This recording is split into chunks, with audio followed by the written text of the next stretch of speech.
Tadi kita diskusi panjang soal bagaimana peranan swasta di IKN. Karena yang groundbreaking banyak, tetapi yang membangun sedikit.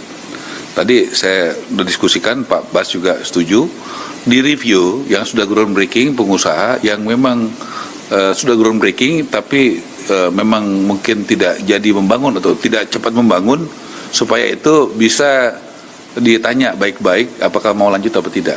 Nanti diberikan kepada, begitu Pak Bas ya, kepada yang memang serius mau membangun.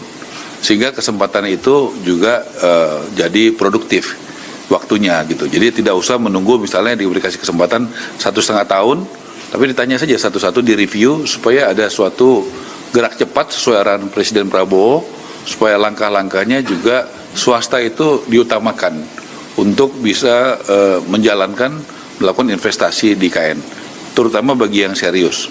Saya rasa itu harus dikasih deadline-nya, waktunya kapan. Kalau nggak ada, ya sudah, berarti diberikan kesempatan kepada yang lain. Kalau tidak digituin nanti jadinya lama. Sementara arahan Presiden Prabowo harus ada waktu yang... Halo teman-teman, kembali lagi bersama saya di channel ini. Salam NKRI harga mati. Nah teman-teman, dalam video ini ada sebuah cuplikan dari Marwar Sirait dipermalukan oleh Rocky Gerung. Pertanyaan sederhana nggak bisa dijawab. Nah teman-teman, dari judul tersebut sudah kelihatan banget ya teman-teman bahwa memang Marwar Sirait memang dirujak gitu loh sama Rocky Gerung, dipermalukan bahwa nggak bisa menjawab dengan pertanyaan yang sederhana. Nah teman-teman, kita akan membahas beberapa komentar dari para netizen atau rakyat yang memang mau membahas dan mengupas tentang permasalahan tersebut ya teman-teman. Kita akan membaca beberapa komentar. Yang pertama, yang lebih suka Rocky Gerung daripada Jokowi. Rocky Gerung maju terus Pak Rocky Gerung.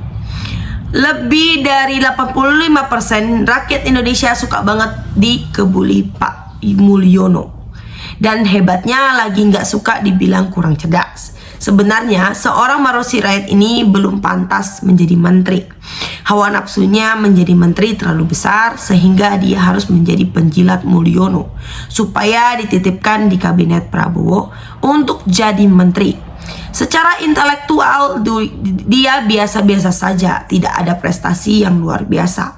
Maka ketika jadi menteri banyak pernyataannya yang asal bunyi.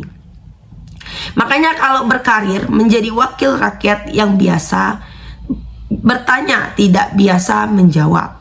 Banyak menteri pembohong mengikuti Raja Jawa panutannya. Investor 40.000 rumah pagar laut proyek mangkrak. Pak Prabowo agar hati-hati dikelilingi para mafia. Pak Rocky Gerung hebat, suarakan kebenaran terus. Rakyat tidak butuh orang yang bisa ngomong, tapi butuh orang yang bisa bertindak. Salah satu penjilatnya presiden terkorup nomor 3 di dunia, sekarang jadi salah satu menteri terhebat Pak Prabowo. Baru 2 bulan dilantik langsung kuar-kuar bangun puluhan ribu rumah. Yang senang Marwar dapat ilmu dari Sunuha, kerempengan Mulyono. Sudah tahu orang-orang titipan Jokowi kok masih dipercaya. Sudah sekali bohong tetap bohong. Saran untuk Pak Prabowo, segera keluarkan orang-orang tersebut karena akan menghambat program pemerintahannya yang bersih.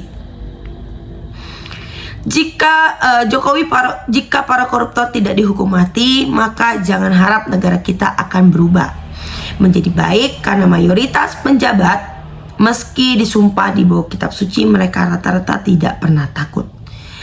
Ara sangat makmur, dekat dengan Jokowi dan dekat sama Aguan, perut gendut rekening gendut, rakyat banyak yang miskin peduli.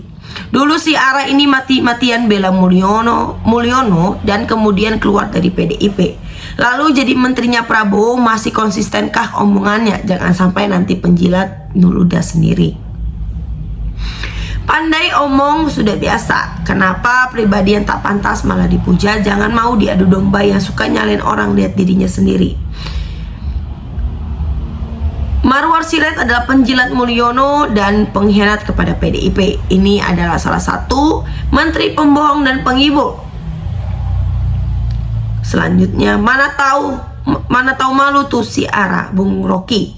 Lihat aja jawabannya, yang ditanya A dijawabnya Z. Ingat waktu calon wakil presiden ada yang nyuruh MD cek Google investor IKN. Marwar ini sangat defensif dan itu bikin konsepnya berpikir ngawur dan pakai logika fallacy. Logical fallacy mencurigakan sekali apa yang dia sembunyikan. Nah teman-teman, sahabat-sahabat dari Bongkar TV, silakan berikan tanggapan teman-teman dalam kolom komentar ini sehingga kita dapat bertukar pikiran antar satu dengan yang lain dalam kolom komentar ini. Terima kasih teman-teman. Bongkar TV melaporkan.